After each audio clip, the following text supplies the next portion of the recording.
Bestnya kalau aku dapat jadi macam kawah masa raya nanti. Bolehlah aku gunakan skills aku yang berapi-api ni untuk orang kampung.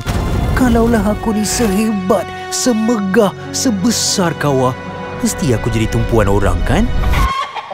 Kau tahu tak? Aku kalau kena masak, aku rela kena masak dalam kawah. Sekurang-kurangnya ramai orang hargai. Apa ni? Adakah ini peluang untuk aku akhirnya beraksi?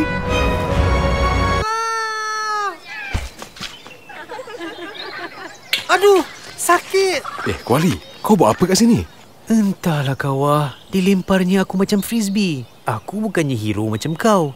Sekampung perlukan kau untuk jamuan mega nanti. Janganlah pandang rendah pada diri kau, Kuali. Aku yakin kau pun ada kualiti tersendiri. Kuali, oh Kuali. Mana Kuali ni? Lah, dekat sini rupanya Kuali aku. Ini mesti kerja dok budak ni. Habis kotor Kuali aku. Nasib baik ada orang yang masih sayangkan aku. Kenapa dia masak guna aku ni? Patutnya semua orang dekat jamuan mega kawah kan?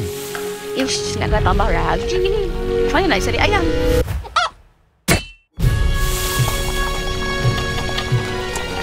Dia tukar baju? Dia nak pergi mana? Mana aku pergi ni? Wah, aku dekat jamuan mega. Sorrylah lambat sikit. Boleh pula rendang ayam tak cukup.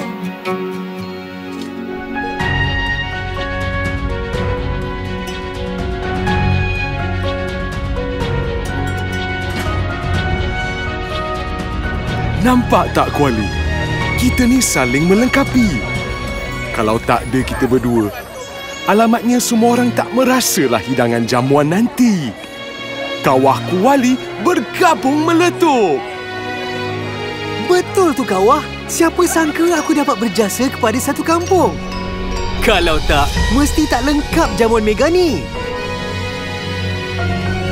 Sekecil mana sumbangan diberi, ta'awun memupuk nilai murni.